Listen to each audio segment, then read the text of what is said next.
ये बता रहा है कांग्रेस काफ़ी लीडिंग पोजीशन में, और टुडेज चाणक्य तो ये क्लेम कर रहा है कांग्रेस मेजॉरिटी पार कर चुकी है, यानी कंफर्टेबल मेजॉरिटी की तरफ है, 120 सीट्स। बाकी भी मैंने एग्जिट पोल्स देखे हैं और चैनल्स के भी 7-8, ऑलमोस्ट सभी पे कांग्रेस लीड करती दिखाई दे रही है। क्या है एक्चुअल तस्वीर, और ये 70% मतदान जब होता है तो किस लिए होता है? देखिए, लोकतंत्र में जनता की ताकत असली ताकत मानी गई वही जनार्दन है। वो जब चाहे जिसकी चाहे सरकार बनाए, जिसकी चाहे पलट दे। जानकार लोग ये कहते हैं कि सत्ता जो होती है वो तवे पे रखे हुए रोटी की तरह होती है और रोटी को पलटते रहना चाहिए।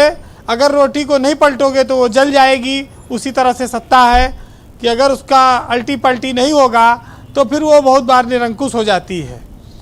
अब कर्नाटक में उत्तर प्रदेश के कुछ अफसर ऑब्जर्वर बनकर गए हैं, उनसे मेरी बात हुई। अभी तक वहाँ पर वोटिंग हो रही है, लाइनें बहुत लंबी लंबी लगी हैं। कई इलाकों में वहाँ पर 7:30 बजे तक लाइनें थीं, जबकि 6 बजे वोटिंग समाप्त हो जाती है। तो स्वाभाविक है कि लोग उत्साहित हैं वोट देने के लिए और लाइन लगाकर वोट दे रहे हैं। वोट का परसेंट ज़्यादा होना ज़्यादा मताधिकार का प्रयोग है। बीजेपी उसे अपने पक्ष में मान सकती है, कांग्रेस भी उसे अपने पक्ष में माने, लेकिन टुडेज चाणक्य का जो सर्वे आया है वो 224 सीटों पर जो विधानसभा की है उसमें 120 क्लियर मेजॉरिटी कांग्रेस की वो दिखाता है। तो इससे साफ है कि कांग्रेस वहाँ बहुमत में आ रही है। जो ये हमारा ये जो इनका सर्वे है टुडेज चाणक्य का। अब बात आती है कि अगर इसमें कोई अल्टा पलटी हुई तो बात बदल सकती है। बीजेपी को 92 सीटें मिल रही हैं इस सर्वे में।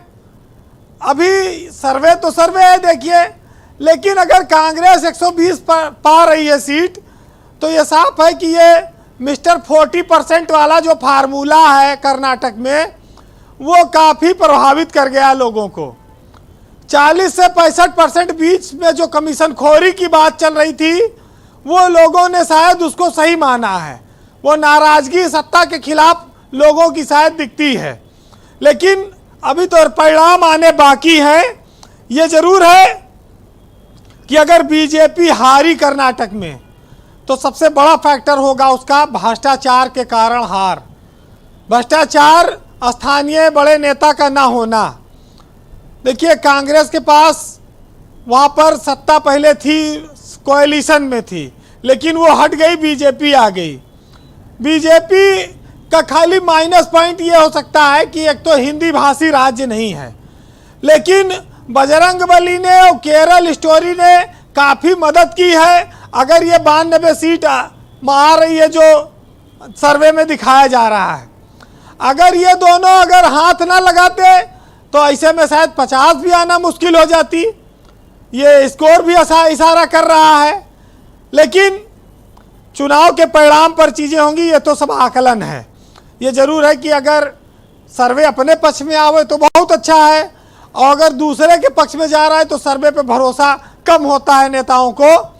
हमारे देश में नेताओं का चरित्र हमेशा ऐसे रहा है, और सियासत का जो एक तरीका ब्रजेश जी इन दिनों है, जैसे उपचुनाव में ये तो पुलिस और प्रशासन चुनाव लड़ते हैं।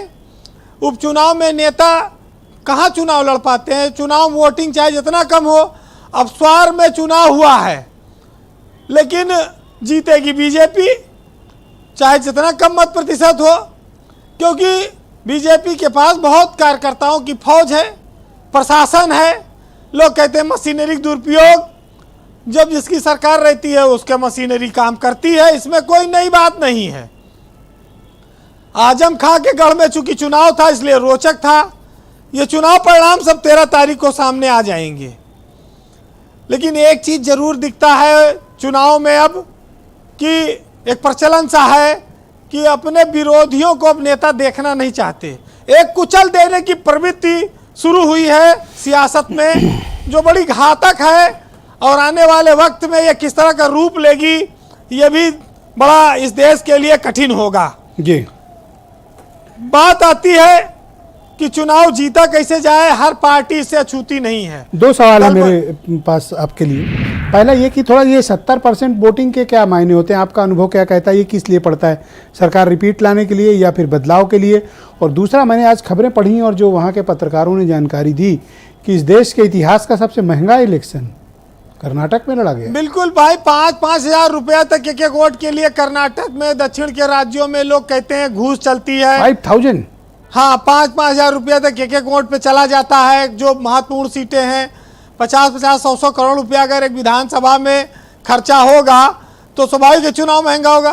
देखिए, कर्नाटक का रिजल्ट की ओर जो रुझान है वो बीजेपी के नुकसान को दिखा रहा है और बीजेपी के लिए एक बहुत बड़ा झटका होगा, क्योंकि 2024 के पहले कर्नाटक से उसको बड़ी उम्मीदें थी, बड़ी ताकत लगाई है। हालांकि चुनाव परिणाम घोषित नहीं हुए हैं, लेकिन अच्छा, आज तक वालों की एक, आज तक और माई एक्सेस इंडिया टुडे वालों का जो सर्वे आया है वो थोड़ा कहीं ज़्यादा बढ़त कांग्रेस को दे रहा है। उनकी रिपोर्ट बता रही है कि 122 से 140 सीटें कांग्रेस ला सकती है और बीजेपी 62 से 80 के बीच, ऐसा आज तक वालों का क्लेम है। देखिए, ये बात तो वेरिएशन तो आएगा ही, एकदम एग्जैक्ट तो कोई सर्वे होता नहीं, लेकिन जब तक परिणाम ना आए तब तक हार मानना उचित भी नहीं है। तो सारे दलों को इस पर कहना चाहिए। अब एग्जिट पोल के आधार पर कांग्रेस कर्नाटक में सरकार बना रही है और ज्यादा मतदान ने साफ है कि बीजेपी के खिलाफ लोगों ने वोट किया है। इतनी बड़ी संख्या में अगर मतदान हो रहा है और एग्जिट पोल में कांग्रेस आगे जा रही है तो बहुत साफ है कि बीजेपी के खिलाफ गुस्सा है लोगों में। ये कमीशन खोरी की जो बातें आई उससे लोग नाराज हैं और शहरी क्षेत्रों में, बेंगलोर में देखिए मतदान करने शहर में लोग वैसे कम निकलते हैं। दूसरा, लोग जानना चाहते हैं कि 13 तारीख को जब काउंटिंग होगी निकाय चुनाव की, बाई इलेक्शंस की, आपने क्या तैयारी की है? देखिए, निकाय चुनाव उत्तर प्रदेश में एक चीज साफ है कि शहरों में बीजेपी की हमेशा बढ़त रही है जी, और विपक्ष में इस बार समाजवादी पार्टी बहुत तगड़ा लड़ी है। बसपा को लोग जान गए थे कि उतना अच्छा नहीं लड़ पा रही है। तैयारियों के मामले में हम नगर पालिका से लेकर नगर पंचायत, नगर निगम तो बड़ी चीज है, नगर पंचायतों के भी सबसे पहले हमारे पास वहां पर सूचना तंत्र मौजूद है। हमारे संवाददाता वहां सूचनाएं देंगे। हम सुबह 6 बजे से आपको इसका अपडेट देंगे और सबसे पहले चुनाव परिणाम भी देंगे। लेकिन ब्रजेश जी, चुनाव कोई भी हो, चुनाव स्थिरता के लिए हमेशा, देखिए, कोई राजनीतिक दल सदा के लिए नहीं है। अहंकार और घमंड न किसी राजनीतिक दल को करना चाहिए, न किसी व्यक्ति को, क्योंकि ये अस्थाई नहीं है। वक्त बदलता रहता है और वक्त ने दिखाया कि कैसे इस देश में 500-1000 के नोटों का एक वक्त था कि पूरा बाजार खरीद सकते थे और उन्हीं 500-1000 के नोटों को रद्दी में भी लोगों ने नहीं लिया। ये भी एक वक्त था जी। तो वक्त की बात है, जब तक जिसकी चल रही है तब तक वाह वाह। सुनिएगा, एक साहित्यकार हैं उदय प्रताप सिंह, उन्होंने लिखा है, बहुत बड़ा नाम है इस देश के, कि न मेरा है न तेरा है, ये हिंदुस्तान सबका है, नहीं समझी गई अगर ये बात तो नुकसान सबका है। और हजारों रास्ते खोजे गए उस तक पहुंचने के लिए, मगर जो पहुंचे हुए वो कह गए कि भगवान सबका है।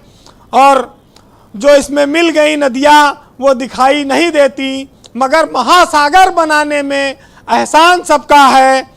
और उदय झूठी कहानी है सभी राजा और रानी की, और जिसे हम वक्त कहते हैं वही सुल्तान सबका है। बहुत शुक्रिया वीरेंद्र जी, बहुत ऊंची बात आपने कही। समय